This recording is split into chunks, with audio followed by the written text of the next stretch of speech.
Assalamu alaikum, dear students. Today's board summary is class 8th and we are reading English and our topic is a strange trial. We are reading this lesson probably for the last 15 days, and today we are doing working with the text, and our subtopic is working with text, and today it is 26th of September 2020. Dear students, we are working with text and the question is about kinds of noun, that is collective noun.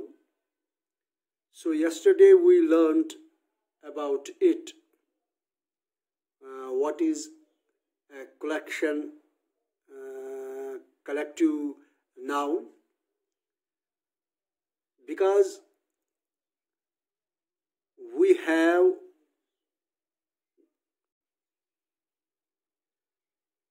read about collective noun, which is a word we use to define a group, or we can say collection of people, animals or things. In the phrase a herd of elephant, the word herd is a collective noun.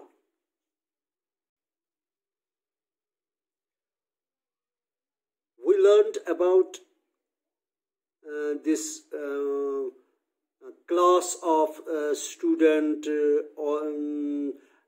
band of musicians, crowd of people, gang of thieves, team of players, herd of cattle, or we can say herd of cows, army of ants, flock of birds, sheep, goats or geese, galaxy of stars, forest of trees, library of books, or we can say bunch of grapes, we can say a range of mountains. As we yesterday read, the king and queen of hearts sit on their thrones with the whole packs of cards. Here it is, packs of cards around them.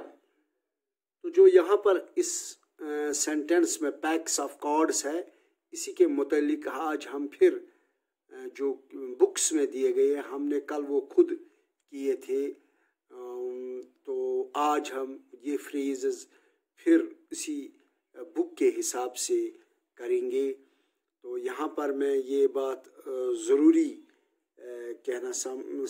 बताना चाहता हूँ कि collective noun के बारे में, कि collective noun, तो फिर मैं एक बार बताऊँ कि कलेक्टिव नाउन ऐसे नाउन होते हैं जो होते तो सिंगल हैं, लेकिन बनते तो एक से ज़्यादा नाउन से है, और वो नाउन जिनसे कलेक्टिव नाउन बनते हैं वो पर्सन्स भी हो सकते हैं, वो एनिमल्स भी हो सकते हैं, वो थिंग्स भी हो सकते हैं. तो इसी क्वेश्चन के मुतालिक हम आज फिर ये देखेंगे कि क्या क्या इसमें आज हमें जो 11 फ्रेजेस दिए गए हैं उनके मुतालिक हम क्या लिखेंगे. सबसे पहले जो वो dash dash of fish, dash dash of fish. तो यहाँ पर पहला वर्ड जो बॉक्स में दिया गया है, the underlined words show combination or collection. Now fill in the blanks with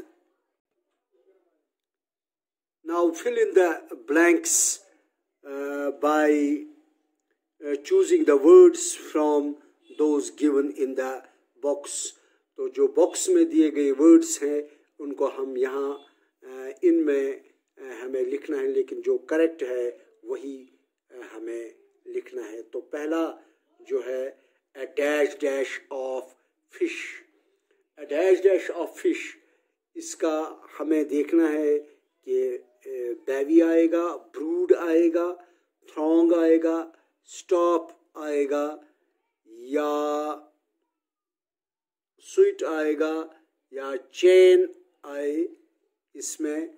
तो इसमें हम चेस्ट भर सकते हैं, क्लस्टर भर सकते हैं, तो लिटर और स्ट्रिंग या शोल। तो इसका करेक्ट है तो वो है ये शोल जो यहाँ पर है, इसमें आएगा पहला। तो जो पहला शोल है तो मैं यहाँ आपको डिफाइन करूँ कि इस शोल ऑफ फिश भी आएगा, लेकिन यहाँ पर स्कूल ऑफ फिश भी आएगा। तो इसके मुतालिक मैं थोड़ा सा आपको बताऊं कि कहाँ शोल आएगा और कहाँ पर स्कूल आएगा। तो दो वर्ड्स इसमें करेक्ट आ सकते हैं, ए शोल ऑफ फिश और ए स्कूल ऑफ फिश। तो मैं इसी के मुतालिक आपको 1-2 मिनट में इसके लिए बारे में डिफाइन करूँगा।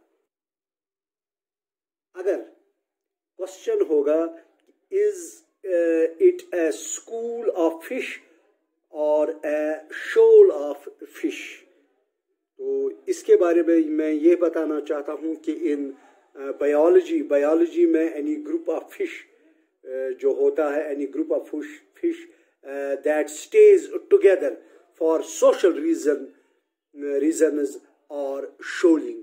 तो अगर बायोलॉजिकल साइंस के तरीके से देखा जाए, जो ग्रुप ऑफ फिश होता है दैट स्टेज टुगेदर, एक ही जगह रहते हैं, साथ साथ रहते हैं फॉर सोशल रीजनिंग और शोलिंग। लेकिन यहाँ मैं अगर तो स्कूलिंग कहाँ आएगा, तो मैं ये भी बताऊं कि स्कूलिंग कैसे आएगा। If the group is swimming in the same direction, अगर हम देखते हैं कि मछलियाँ एक ही तरफ सब दौड़ती है, इफ द ग्रुप जो मछलियों का झुंड होता है इज स्विमिंग, तैरता है इन द सेम डायरेक्शन, एक ही तरफ, in coordinating manner they are schooling. तो इसको हम कहते हैं schooling.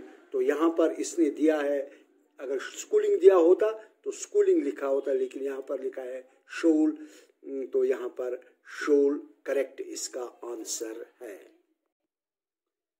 Number 2, a dash dash of ladies। तो बेबी का मतलब है a large group of people, baby, a bevy of ladies, a dash dash of rooms। तो इसका a suite of rooms इसका आएगा। तो suite है यहाँ पर ये suite है। तो चौथा जो है इसका a dash dash of stars। तो शायद मुझे उम्मीद है आप सबको ये आएगा, a cluster of stars, a cluster of stars। तीसरा जो है a dash dash of officials, a staff of officials आएगा। तो फिफ्थ जो है, तो sixth one is a dash dash of people। तो हम कहेंगे a throng of people। तो throng का जो throng है वो भी एक इंसानों का झुंड, जो जिसको हम कह सकते हैं crowd, a throng of people। तो 7th जो है वो आएगा a dash of chickens। तो chickens का आएगा a brood। brood means a people of a family of birds or other young animals। यानी young animals में आएगा chickens। तो produced at one hatch। तो ब्रूड का मतलब है कि बर्ड्स की जो फैमिली है जो पैदा होते हैं एक साथ, खासकर जिनको हम कहते हैं यंग एनिमल्स। तो यहाँ पर आएगा ए ब्रूड ऑफ चिकन्स। तो नंबर 8 जो है वो है a dash of puppies. Number 8 a dash of puppies, a litter of puppies. जो जैसे आप कुत्तों की एक जमात जो होते छोटे छोटे बच्चे, जो कुत्तों के बच्चे होते हैं, तो इनको हम कहते हैं, वो भी एक 5-8 एक साथ जन्म लेते हैं, तो इनको हम कहेंगे ए लिटर ऑफ पपीज। तो 9वां जो है a dash of drawers, a dash of drawers. तो इसका जो 9वां जो है तो इसका आएगा a chest of drawers, a chest of drawers. यहाँ चेस्ट जो बॉडी का फ्रंट पोर्शन होता है हमारे हेड के नीचे या हमारे थ्रोट के नीचे जो होता है, तो ये चेस्ट वो नहीं है, बल्कि इसको हम कहेंगे पीस ऑफ फर्नीचर। जब एक फर्नीचर में जो सेट ऑफ ड्रॉर्स होते हैं, इनको जब लगाते हैं तो एक अलमारी में जितने भी सेट ऑफ ड्रॉर्स होते हैं, इनको हम कहते हैं chest of drawers. That means piece of furniture designed to contain a set of drawers. तो नंबर 10 जो है ए डैश ऑफ कैमल्स। तो इसका आएगा a string of camels, a string of camels, यानी ऊँटों का झुंड जो होता है राजस्थान में, इसको हम कहते हैं string. A dash of mountains. तो इसका सीधा यही आंसर आएगा ए चेन ऑफ माउंटेन्स। या अगर ये भी होता चेन ऑफ भी करेक्ट है, लेकिन रेंज ऑफ माउंटेन्स भी करेक्ट है। तो इस क्वेश्चन को हम यहाँ पर ही ख़त्म करते हैं। इसके बाद जो नेक्स्ट क्वेश्चन है हमारा वो है क्वेश्चन नंबर 4 जो है, in the following sentence choose the antonyms of the italicized words from the 4 options. 4 options दिए गए हैं, तो इन सेंटेंस में एक वर्ड ऐसा है जिसका हमें देखना है कि इसका अपोजिट क्या आएगा, इसका इंटोनिम जिद क्या आएगा। तो हम देखेंगे, पहला सेंटेंस पढ़ेंगे। तो इसमें honesty is the best policy. इसके 4 ऑप्शंस है, सॉब्रिटी, डिसीट, अपराइटनेस एंड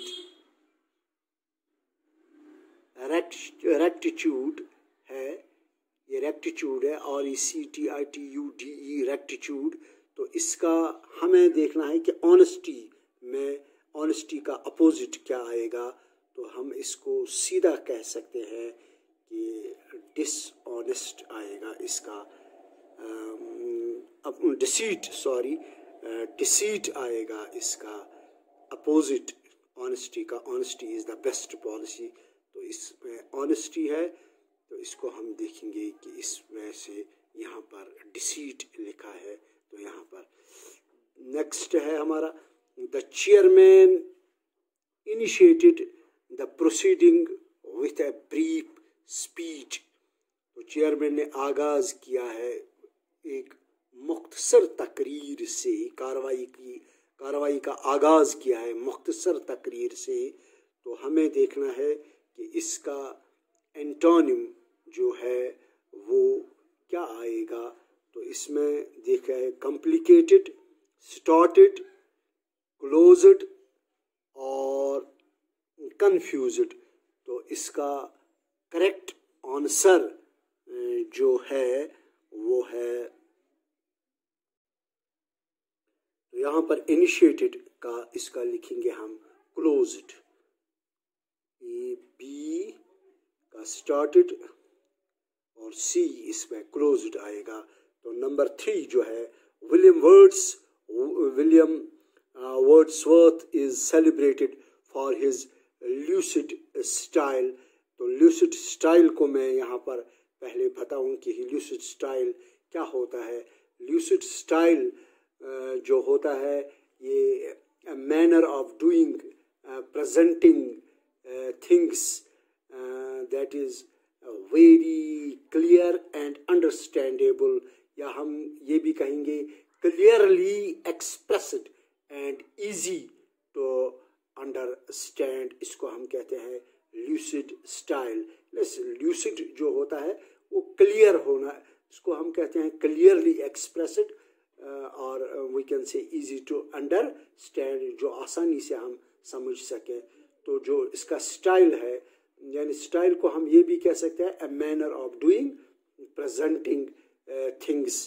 तो यहाँ पर जो लूसिड स्टाइल है, तो इस पर यहाँ हमें देखना है William Wordsworth is celebrated for his lucid style.